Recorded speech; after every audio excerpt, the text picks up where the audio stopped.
प्रकल्पांना 130 कोटी रुपयांचं अर्थसहाय्य मिळणार आहे, तर महापारेषणच्या 7 केंद्रांसाठी 120 कोटी रुपयांची मदत होते आहे। महापारेषणच्या उपकेंद्रामध्ये उल्वे, माणकोली आणि पनवेलचा समावेश आहे। मुंबईकरांसाठी देश विदेशातील पर्यटकांचं आकर्षण असलेली गिरगाव चौपाटी आता लेझर शोनं उजळणार आहे। यासाठी पालिका सुमारे 2.5 ते 3 कोटी रुपये खर्च करणार आहे। अकोल्यातील अशोक वाटिका चौकात मुख्य जलवाहिनीची दुरुस्ती आणि शिफ्टिंग करण्यात आली, मात्र राष्ट्रीय महामार्ग प्राधिकरण आणि महापालिकेकडून बिलाची रक्कम देण्यात आलेली नाही, त्यामुळे कंत्राटदारानं उर्वरित काम थांबवलंय। अर्धवट कामामुळे नागरिकांचे हाल होत आहेत।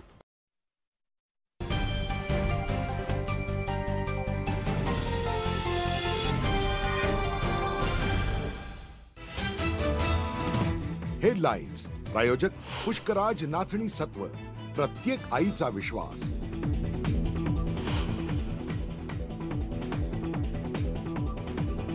ममता दिनी शिवाजी पार्क इथे शिवसेनेचे दोन्ही गट आमने सामने।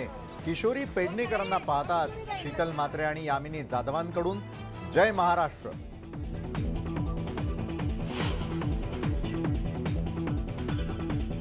संजय राऊतांच्या दौऱ्याआधीच उद्धव पक्षाला धक्का।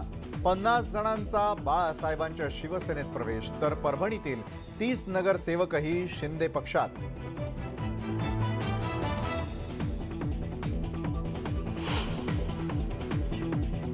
जेलमध्ये लवकरच जातील या राणेंच्या टीकेला राऊतांचं प्रत्युत्तर। आम्ही ईडीच्या भीतीनं घाबरून पक्ष बदलणारे नाही म्हणत लगावला टोला।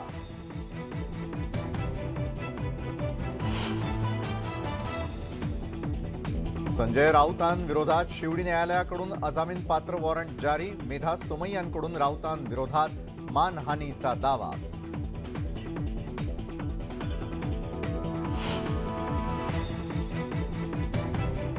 खोपोली इथं बसचा ब्रेक फेल झाल्यानं शाळेची बस धडकली झाडाला। सुदैवानं जीवितहानी टळली, दरीत कोसळताना वाचली बस।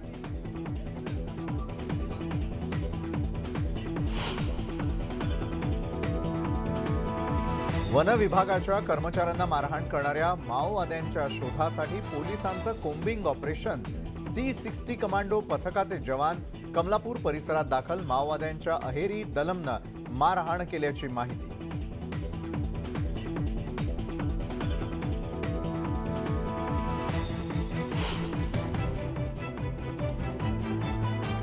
नमस्कार, संध्याकाळच्या बातम्यांमध्ये मी विशाल पाटील आपल्या सगळ्यांचं स्वागत करतो आणि आता पाहणार आहोत सविस्तर बातमीपत्र।